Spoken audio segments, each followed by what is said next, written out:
Good evening, Midtown. This is Kevin Green with the Midtown Alliance. Thank you very much for joining us. This is going to be a pretty tight and power-packed session in the next 45 minutes. We're going to provide some brief updates as to what's happening in Midtown that we think you ought to know, and we're going to answer questions. You submitted questions when you registered, so we're going to get to as many of those as we can. And I would also invite you to put additional questions in the question tab. And for those we don't have a chance to get to in the next 45 minutes, we will absolutely commit to answering them later on via direct email to you and in other ways. So continue keeping the questions coming in. We're going to focus in this evening on public safety, since many of the questions that were submitted focused on that topic. So in a minute, I'll call on Marcus Neville, our Director of Public Safety, to set that up, and he'll welcome our guest. Captain Antonio Clay, who's the Assistant Zone Commander for Zone 5. Zone 5 Commander Span was scheduled to join us, but unfortunately had a death in the family, so please keep her and her family in your thoughts. And thanks to Captain Clay for making himself available. And then we're going to turn to Lauren Bone, who's going to talk about art and our Artist in Residence program. Lauren is also responsible for planning and executing the holiday lights, which are just clicking on up and down Peachtree Street right now. We've heard from many of you that this is a welcome addition this year, and we turned them on early, thinking we could all use an extended dose of light therapy. So, you know, as 2020 kind of winds to a close, I think we can all reflect that it's been quite a year. A global pandemic, a national reckoning around racial equity, presidential election for the history books, all in the span of 9 months, and we, persevere. And I think we can all start to see some light at the end of the tunnel. First vaccine administered to nurses in the state of Georgia just yesterday. And, a vaccine that was developed in less than 1 year, with the previous record for a vaccine was 4 years. So can you imagine if we were sitting here today waiting another 3 years for a vaccine? It's hard to even think about. So let's get to your questions. I'll start kind of broad. A number of questions were, what impact does this pandemic have on Midtown's plans going forward? And I'll just say, in terms of private development, we've got 16 projects totaling more than 5 million square feet under construction in 1 square mile.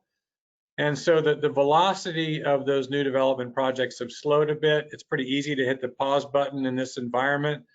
We've still got a lot of major projects going through and still seeing major announcements in Midtown and the city of Atlanta, all of which I think are a really strong bellwether for our city and for Midtown and the array of assets that we've got. We're a Sunbelt city, we got a lot of talent, we got anchor institutions, we got great climate, we got a great quality of life, and that's why we all live here.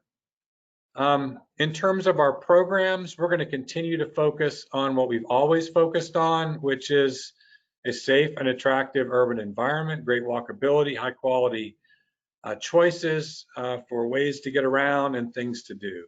And so the combination of programs and projects that we've teed up for 2021 are all designed to create those qualities and attract more. And then we also recognize that, times like this sort of invite a fresh look, and we're going to talk about that as well. A lot of questions on capital projects and what's going on some capital projects. It's also the largest piece of our 2021 budget. Just to put this in context, you're looking at a hawk signal at 10th Street, which we'll get to in a second, but we've got more than $40 million of committed funding for new physical projects. That's currently committed funds awaiting the execution of projects. The funds are comprised by federal, state, city, private money, MID money. 9 of these projects are slated to be under construction in 2021. I don't know of an organization advancing this volume of projects like this. So it's really pretty unprecedented. And there's a lot of questions about this or that project. I would just say refer to our website if you have a question about a specific capital project. We got lots of cool information. We've got all these great charts that'll tell you each project and what its funding is and what its timeline is in terms of planning or construction. As you can see, the red box around 2021, there's a lot of stuff that's going to be under construction in 2021. Our focus continues to be to get these projects on the ground faster, and we're working with our partners at the city to see how we can streamline these approval processes. Back to your slide a second ago, Brian, we've got what we're calling last mile, which is intersection upgrades, 5 new traffic lights, 2 hawk signals like this one at 10th Street, 24 intersections that will be improved. That is slated to, bids back middle of next month. Next project, Juniper, long-suffering Juniper, 14th to Ponce. That'll be under construction later in 21, along with Piedmont, Ponce de Leon to 15th Street, and 6 other projects, including the quick build bike lanes that are underway on Spring Street and next on West Peach Street. So thanks to the City of Atlanta for getting those done in record time. Another thing that's taken on increasing importance in this year is the functional outdoor spaces. Time to get really creative on spaces, both in the public right-of-way and on private property. So here's a shot of Commercial Row Commons. The final plans are being submitted to the city for approval this week. We've got smaller parklets that we sort of teased at our last meeting. These are part of the bike lanes that are being executed in quick build fashion on Spring and West Peach Street. There's sort of some orphaned parking spaces. Those small parklets on West Peach and Spring are going to be under construction in early 2021. And then we've got a big project, the Art Walk, which involves multiple partners, the Federal Reserve Bank of Atlanta, Selig Enterprises, and others. This is phase 1 from 10th to 11th. It'll be under construction probably Q2 of 2021, and then the next phase will also be under construction in 21 between 12th and 13th. And now you're looking at what we're doing even on private property in partnership with Dewberry. This is the 10th Street Park. This is a temporary park that the Dewberry is letting us activate. There was a giant sinkhole that opened up unexpectedly this summer. We had to wait for that to get remedied, and so we're ready to move forward. And in addition to this, we're also working with as many private property owners as we can in terms of how they can activate their spaces to really provide a menu of options. And we've got a lot of things that we've looked at in other cities and things that we know have been successful here. So if you've got ideas on private property in terms of how to bring these spaces into more of a win-win, please see us, because we got a lot of ideas that we'd love to share with you. So beyond physical projects, we've got a lot of programs ranging from Midtown Blue, Midtown Green, urban design, supporting street level businesses, a lot of things. We work to engage all kinds of shareholders, businesses, institutions, residents, attractions. We remain focused on where we're positioned to add value. And, it's not lost on us that, like a day like today, we got 70,000 people who are not here, but for the pandemic would be here, particularly office workers and visitors. So it's likely some of that's going to have a lasting impact as we sort of spring back to our new normal, and the timeline for that is somewhat unclear. We're going to see workers return. It's hard to imagine how that's going to happen until the school situation gets resolved. Likely a greater level of remote work than we've seen in the past, but office workers will return. Those of us who work in an office environment, will attest that, trying to truly engage a team day after day remotely is hard. So, we're social creatures. So among the things that we'll be working on as workers begin to return to the office is ensuring that they feel safe on transit, since that's just a large part of our transportation equation. Quick hits here in terms of questions. Visitors, yes. Leisure travel, large events, business travel, those are all going to take a while to rebound. Restaurants and retail, I think we can all attest, has been hit extremely hard. This is a frequent question. What's going to happen? A brutal time for street level retailers and restaurants. Many are in survival mode. Our hope is that we see some federal recovery stimulus payments soon that can help out. So what can you do? Call your members of Congress. We need further and immediate stimulus, and we need it now. Meanwhile, please continue to support and help them through this. This holiday season, consider letting the restaurants do the cooking and order up.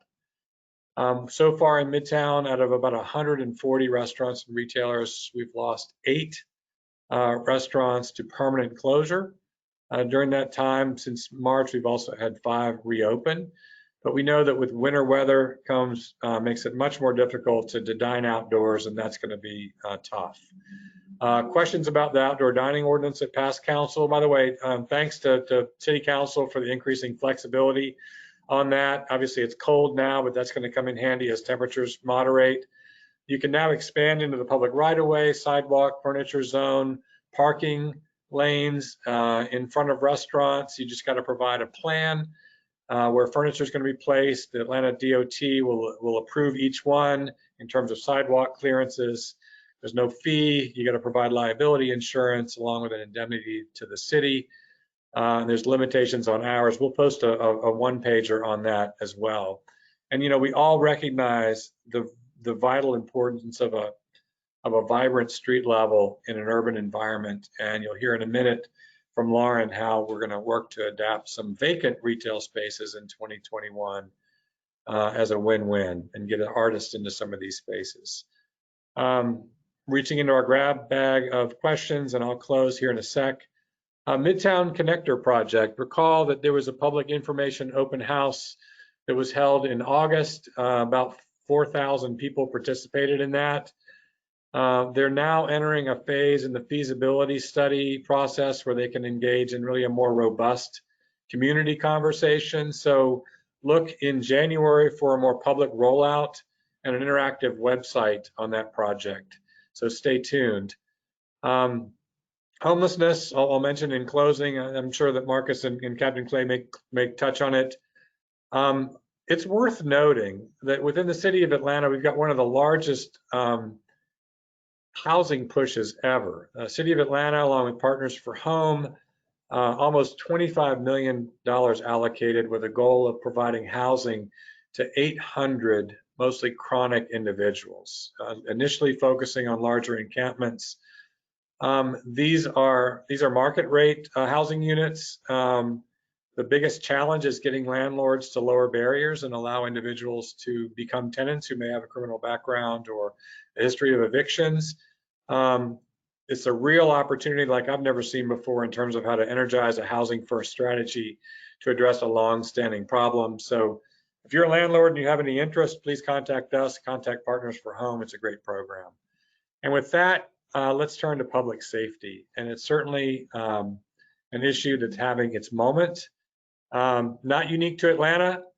And I'll just say that as an organization, public safety underlies every single thing we do, from the design of new buildings to fixing and installing lighting to physical improvements, and of course our patrols. So with that, Marcus Neville runs our largest program, Midtown Blue, $2.2 million budgeted in 2021 for our supplemental public safety program. So Marcus, please take it away. Thank you, Kevin. I appreciate that. And thank you guys for joining us tonight for Let's Talk Midtown. As we look at an update on public safety in our area, it all begins with what Midtown Blue does. It's a supplemental public safety for the Midtown Improvement District, and that all relies on relationships. We're uniquely positioned, and we know Midtown better than anyone else. We're able to take the partnerships we have with APD and with Georgia Tech and Emory and others, and partner that with all of our private sector partners.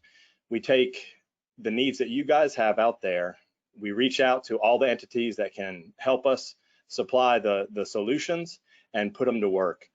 We are focused on the public right-of-way, and we work with every single operation that is in Midtown to make sure everything runs smoothly. As we look at the breakdown on the next slide, we look at APD is I'm sorry, the city of Atlanta has 500,000 residents and 130 square miles. They break that down, the city of Atlanta does, through the APD, the Atlanta Police Department, into 6 zones. That further goes into zone 5, which is where we're at, and it is 8 square miles, but it is also the smallest and yet the busiest zone that there is in the city of Atlanta.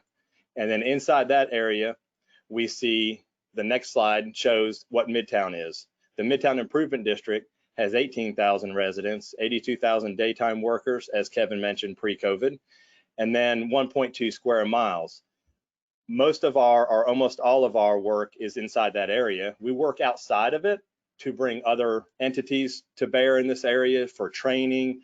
All the things that we do that we're able to put on the streets comes from other locations, pulling it all together.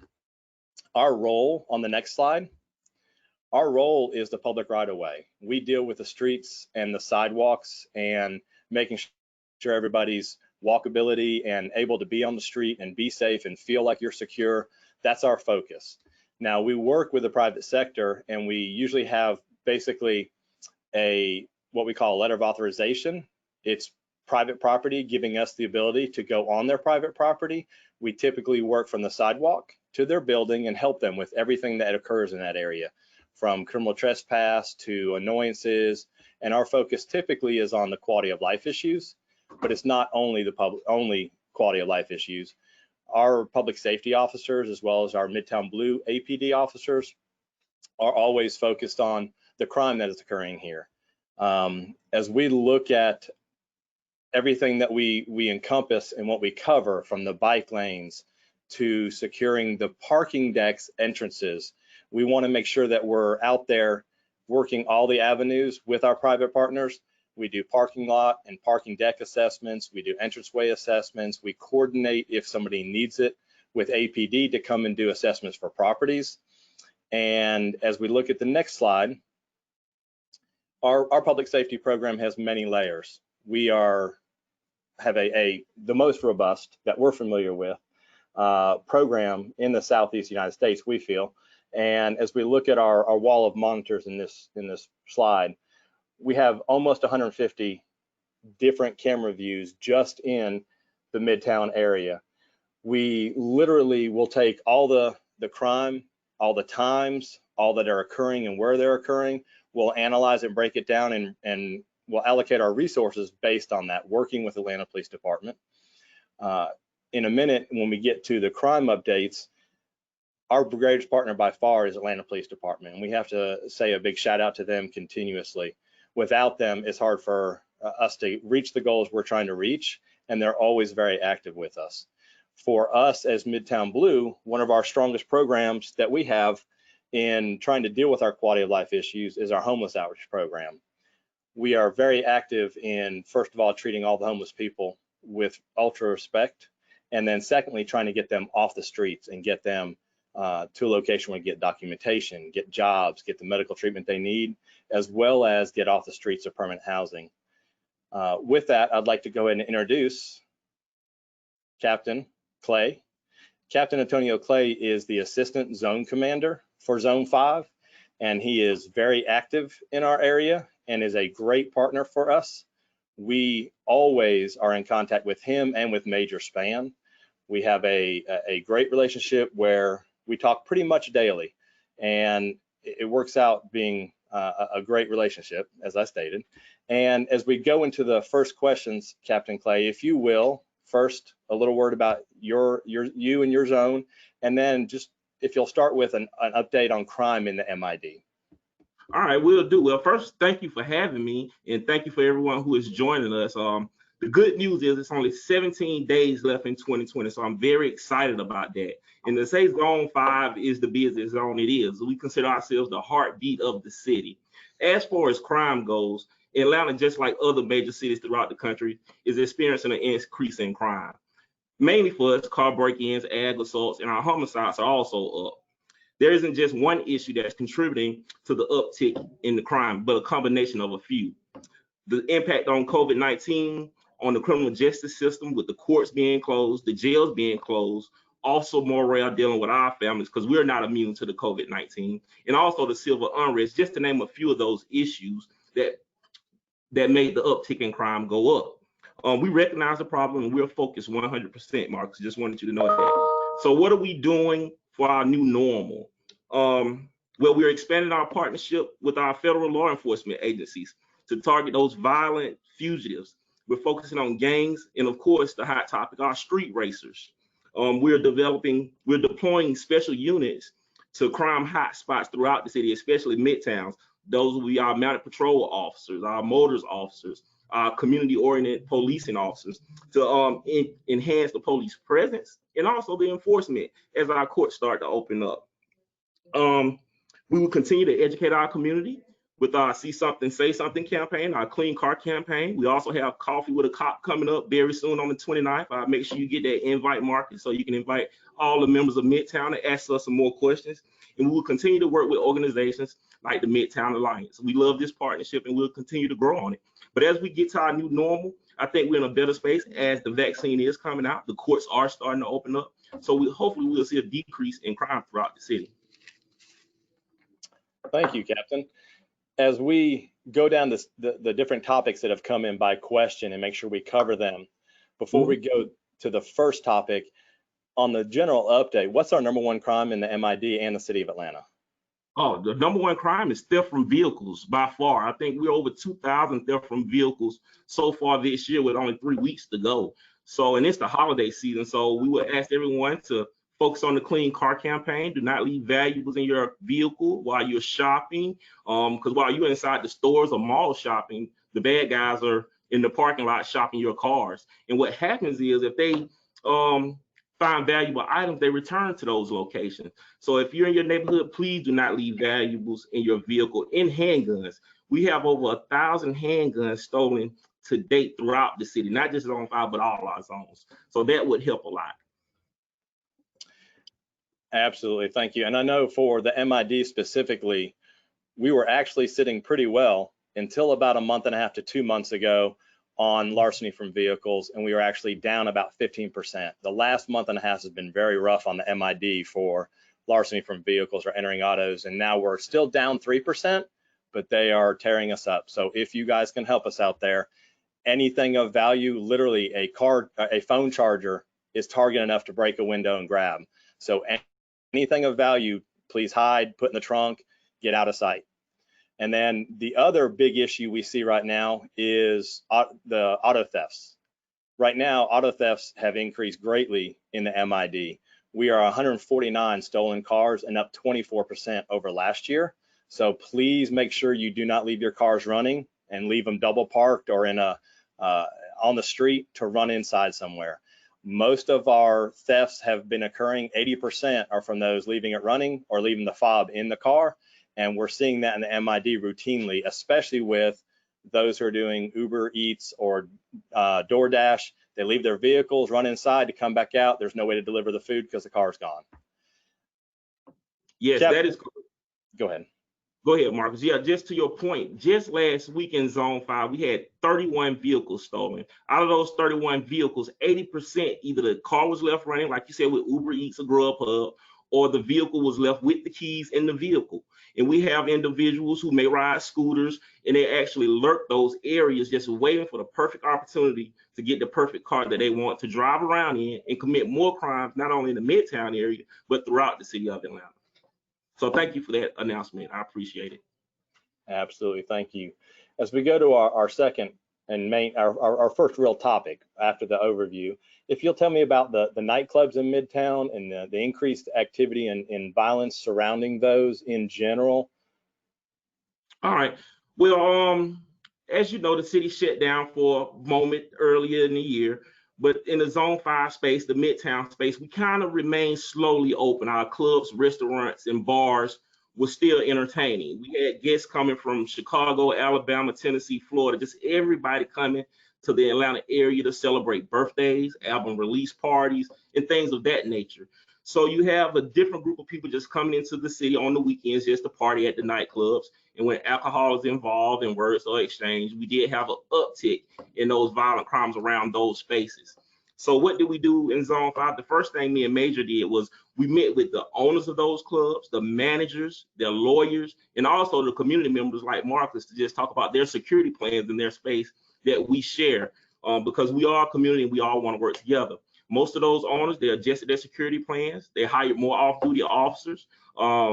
We talked about the illegal vending, as far as grills being on the sidewalk, or the illegal valets where people are just hanging out in front of the clubs to show off their cars and flash their money. We checked their permits to make sure they had them, and they didn't. So we got rid of those illegal valet spots.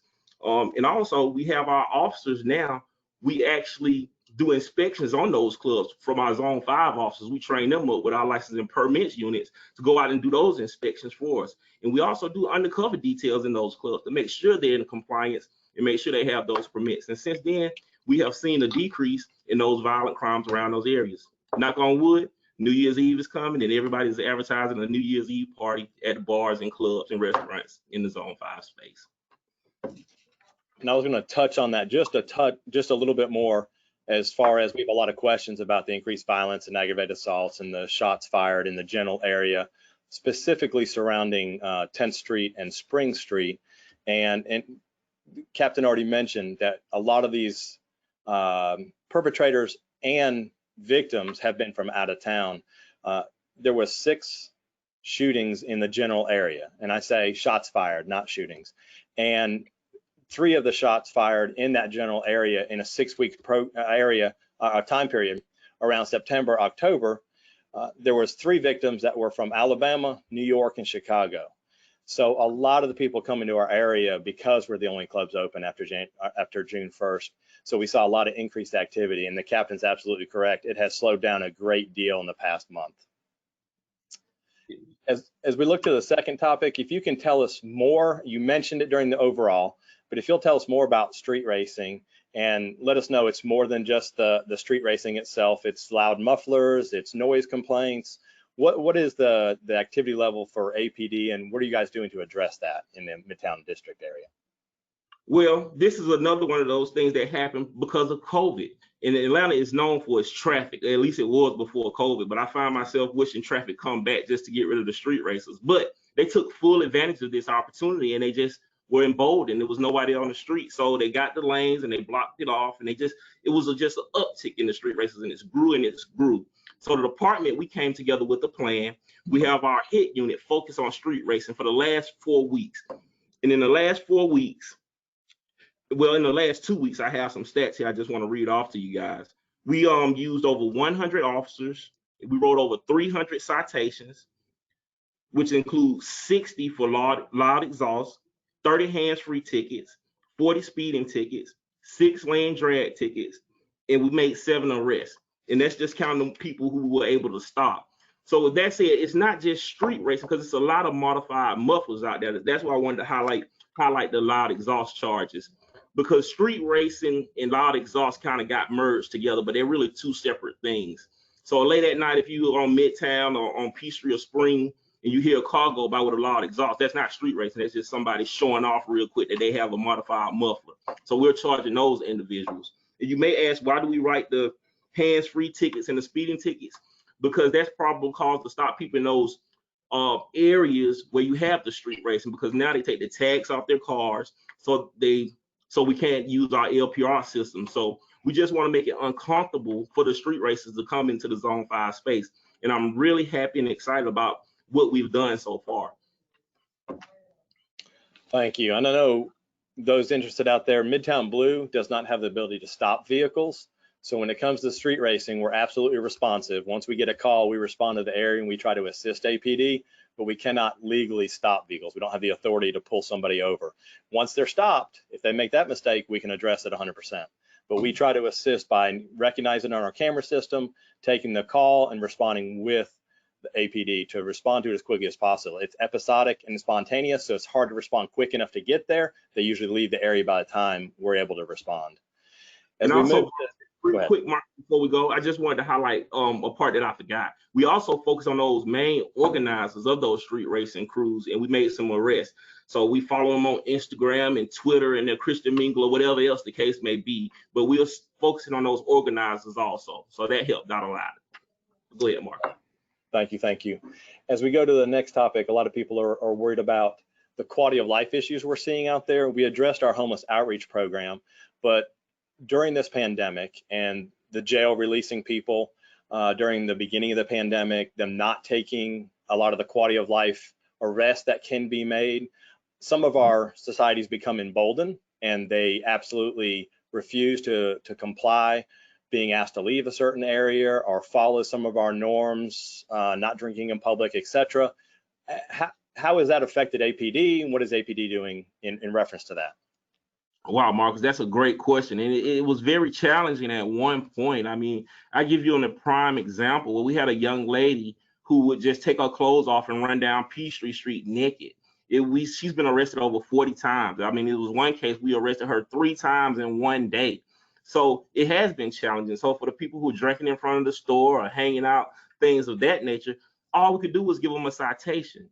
But we gave them a citation. So as the courts and the jails open up more, those tickets will still be in the system, and hopefully we can give them some help, like we did with the young lady who was arrested over 40 times for being in the street naked. So we finally got her some help. So I'm really proud about that. So we'll continue to charge. We'll take them to the jail. If the jail release them, we'll just arrest them again if we have to, or give them a ticket.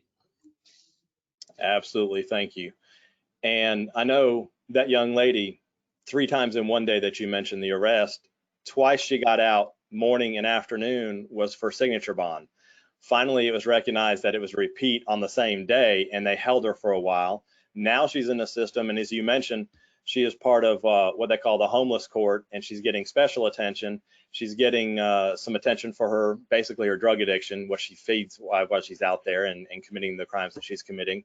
And so that's a plus for sure as we move into the new year.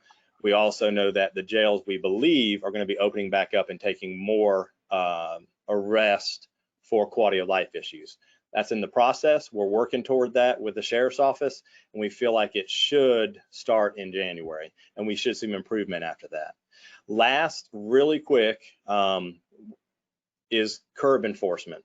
As we look at those people who are double parking and leaving their engines running and having their car stolen, we also want to make sure they're not doing that, and that they're not blocking up and slowing down traffic on Peachtree Street. Midtown Blue has begun a detail that we did last year in trying to enforce not double parking and blocking lane of traffic and slowing down the flow, including commercial vehicles and private cars. So in the last 4 days of business days, Thursday, Friday, Monday, Tuesday, we have over 200 warnings, because public safety officers can only give warnings, and over 50 citations for illegal parking. Captain Clay, is there anything in a minute or less that you can give us in reference to that, what you guys are doing? A minute or less. We are starting a traffic unit in Zone 5, our own specialized traffic unit, who will enforce those violations that you're talking about, so we can reduce our number of auto thefts, because most of our crimes are vehicle borne now. So we just want to make it uncomfortable with that traffic unit, and we will be stopping everyone. So make sure you have your seatbelts on and not texting and driving, because we will be enforcing in the Midtown and Zone 5 space. Captain Clay, thank you so much for joining us. Thank you for the update. And at this point, we're going to pass it back to Kevin. Great. Thank you very much, Captain Clay, for joining us. My favorite thing is behind Captain Clay. If you notice, he's got a sign that says, rule number 1, never be number 2. And so I think we can all aspire to that. Appreciate the job that APD is doing and has been doing with pretty challenging environment out there. So thanks for your continued support. We're going to change gears entirely right now and move into something a bit more uplifting, and that's art. We're going to start with a brief video, and then Lauren Bowen is going to take us to the end here.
Hey Midtown, I hope you enjoyed that sneak peek of the artwork that's coming to our storefront spaces. I think the video really nicely captures all of the creative energy that's currently at work in our Midtown district.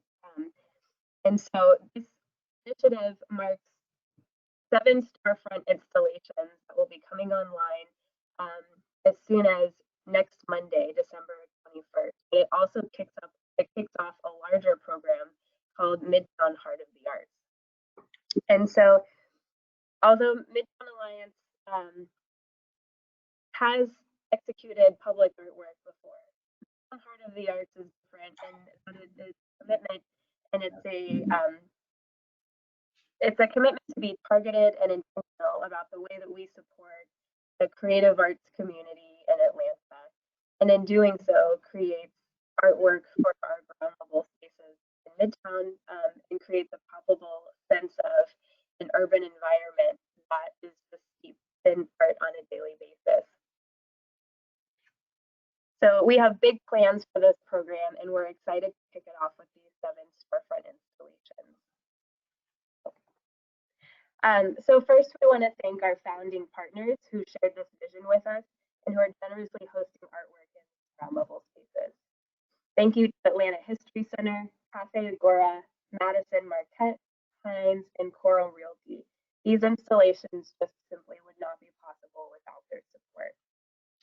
And I'm very pleased to introduce you to the 7 artists who we have brought on board to create artwork for us.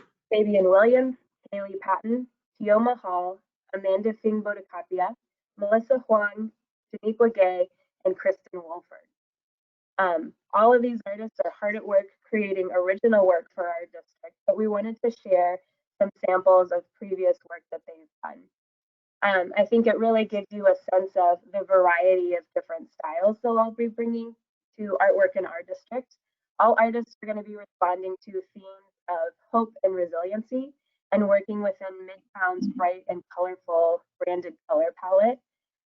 So it's been really fun for me and the team here to watch their concepts and ideas come to life in a way that, again, is varies greatly from one to the other, but also really complements the program as a whole.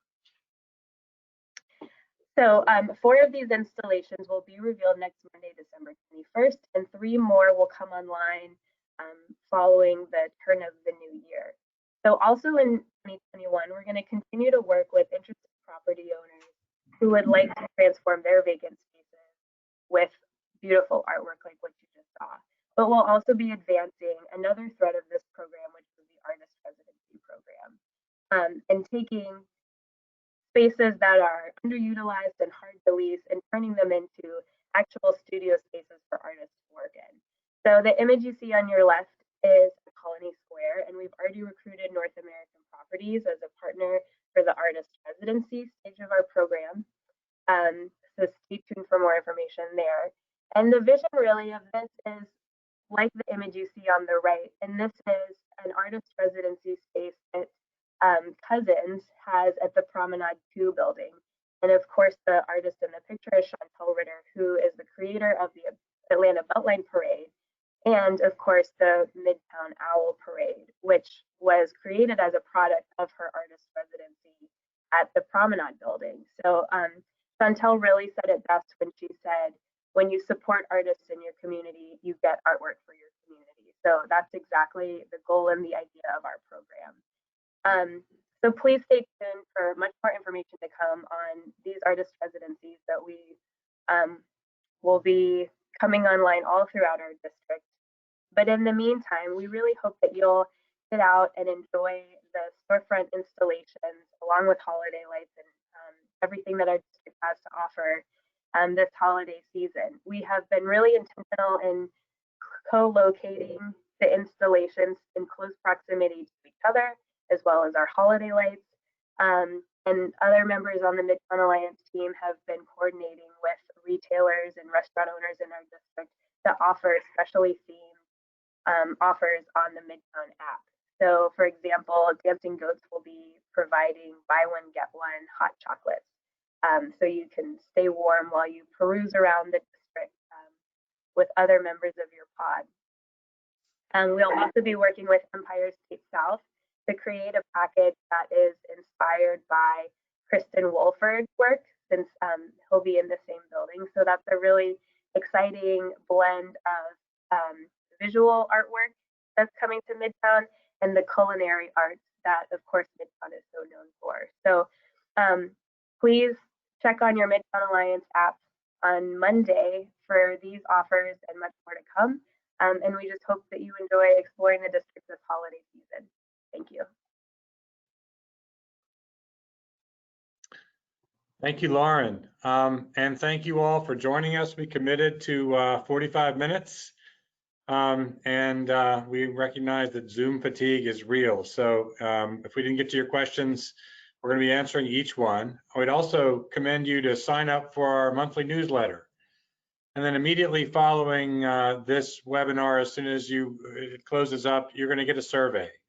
And we'd love to hear from you in terms of how you liked it, what we can do to up our game, and how frequently you'd like to see these, and any other suggestions that you'd like to offer. So we appreciate your time. I know that we're all looking forward to putting this pandemic in the rearview mirror and getting our city back. First, we need to get through this winter and spring and stay healthy. So we're closing with some images of holiday lights that Lauren has designed and executed. And you can walk outside right now and see them in real life from Pershing Point Plaza all the way to Ponce de Leon. Thank you for joining us. Take care of one another and be well.